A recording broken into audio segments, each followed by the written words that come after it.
அனைவருக்கும் வணக்கம். நம்முடைய சேனலை சப்ஸ்கிரைப் பண்ண எல்லாருக்குமே ரொம்ப ரொம்ப நன்றிங்க. இன்றைக்கி மதுரை தங்கமிட்டு சமையலில் என்ன பார்க்க போகிறோம்டா, சூப்பரான டேஸ்டியான ஒரு சிக்கன் கிரேவி தாங்க. இந்த மாதிரி செஞ்சு கொடுத்தீங்கன்னா அடிக்கடி கேட்பாங்க வீட்டில், அவ்வளோ டேஸ்ட்டாக இருக்கும். பாருங்கள், ஒரு அரை கிலோ சிக்கன் எடுத்துருக்குறேங்க. இப்போ இதில் மசாலா எல்லாமே சேர்த்துக்கலாங்க. மல்லித்தூள், மிளகாய்த்தூள், சிக்கன் மசாலா, கரம் மசாலா, மஞ்சத்தூள் சேர்த்துருக்கேங்க. எல்லாமே ஒரு ஸ்பூனு, மஞ்சத்தூள் மட்டும் அரை ஸ்பூன் எடுத்துருக்கிறேன். அதை இந்த சிக்கனில் சேர்த்துக்கலாங்க. இப்போ அது கூடவே ஒரு ஸ்பூன் அளவு இஞ்சி பூண்டு பேஸ்ட்டு சேர்த்துக்கிறேங்க. ஒரு 1.5 ஸ்பூன் அளவு தயிர் எடுத்துருக்குறேங்க, அதையும் சேர்த்துக்கிறேன்.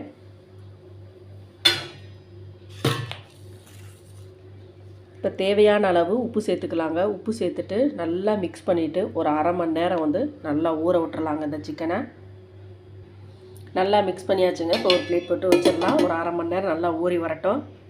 இப்போ சிக்கன் கிரேவி செஞ்சுக்கலாங்க. கடாய் நல்லா ஹீட் ஆகிடுச்சு. ஹீட் ஆன பின்னாடி கரெக்டாக ஒரு 1.5 ஸ்பூன் அளவு எண்ணெய் சேர்த்துக்கிட்டேன். எண்ணெயும் நல்லா காஞ்சிருச்சு. ஒரு 2 பெரிய வெங்காயம் மீடியம் சைஸில் எடுத்து இப்படி கட் பண்ணி வச்சுக்கோங்க, அதை சேர்த்துக்கிறேன். வெங்காயம் சேர்த்த உடனே ஒரு 10 சின்ன வெங்காயம் பொடிசாக கட் பண்ணி வச்சுருக்கேங்க. சின்ன வெங்காயம் இருக்கிறவங்க சேர்த்துக்கோங்க, இல்லாதவங்க வேணாங்க.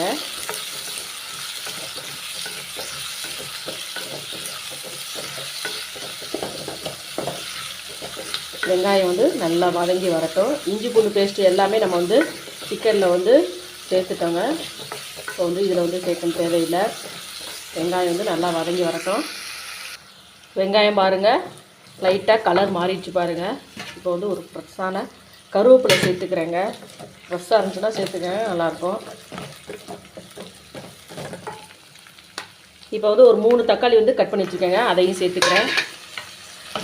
தக்காளி நல்லா வதங்கி வரட்டும். வெங்காயம் தக்காளி எல்லாம் பாருங்கள் நல்லா வதங்கிருச்சுங்க. இப்போ சிக்கனை சேர்த்துக்கலாம். வெங்காயம் தக்காளி கூட அந்த சிக்கனை நல்லா மிக்ஸ் பண்ணி விட்டுங்க. இப்போ சிக்கன் ஊற வச்சுருந்தோம் பார்த்தீங்களா, அந்த கிண்ணத்தை கழுவிட்டு கொஞ்சமாக தண்ணி சேர்த்துக்கிறேங்க, அவ்வளோதான். உப்பு கொஞ்சம் பத்தாமல் இருக்குதுங்க, சேர்த்துக்கிறேன். சேர்த்துட்டு நல்லா மிக்ஸ் பண்ணி விட்டு பிளேட் போட்டு மூடிடலாங்க. சிக்கன் நல்லா வெந்து வரட்டும். ரொம்ப ரொம்ப டேஸ்ட்டாக இருக்குங்க. சிக்கன் அங்கே வெந்துக்கிட்டு இருக்குங்க. இப்போ கொஞ்சமாக அன்னாச்சிப்பூ, ஏலக்காய், கிராம்பு, சீரகம், சோம்பு, மிளகு, பட்டை, கல்பாசி எடுத்துருக்கேங்க. இதை நல்லா பவுட்ரு பண்ணிக்கலாங்க. திறந்து பார்த்துடலாங்க. பாருங்கள், சிக்கன் ஆல்மோஸ்ட் ரெடி ஆகிடுச்சுங்க. இப்போ நம்ம அரைச்சிட்டு வந்தோம் பார்த்தீங்களா மசாலா, ஒரு 1.5 ஸ்பூன் அளவு மட்டும் சேர்த்துக்கிறேங்க. சேர்த்துட்டு கொஞ்சமாக கஸ்தூரி மெந்தி எடுத்து வச்சுருக்கேங்க, அதையும் சேர்த்துக்கிறேன். சேர்த்துட்டு நல்லா மிக்ஸ் பண்ணிக்கலாங்க. பாருங்கள், சூப்பரான சிக்கன் கிரேவி ரெடி ஆகிடுச்சு பாருங்கள். இப்போ ஸ்டவ் ஆஃப் பண்ணிடுங்க. பாருங்கள், ரொம்பவும் டேஸ்டியான சிம்பிளான மசாலாவோட சிக்கன் கிரேவி ரெடி ஆகிடுச்சுங்க. ரொம்ப ரொம்ப டேஸ்ட்டாக இருக்குங்க. ரசம் சாதம், சாம்பார் சாதம், பிரியாணி எல்லாம் வச்சு சாப்பிட்டோம்னா ரொம்ப டேஸ்ட்டாக இருக்குங்க. இதே மாதிரி நீங்களும் ட்ரை பண்ணுங்கள். ப்ளீஸ் நம்ம சேனலை பார்க்குறவங்க நம்ம சேனலுக்கு ஆதரவு கொடுங்க. லைக் பண்ணுங்கள், ஷேர் பண்ணுங்கள், கமெண்ட் பண்ணுங்கள், சப்ஸ்கிரைப் பண்ணுங்கள். மறக்காமல் பெல் பட்டனை கிளிக் பண்ணுங்கள். நன்றி, வணக்கம்.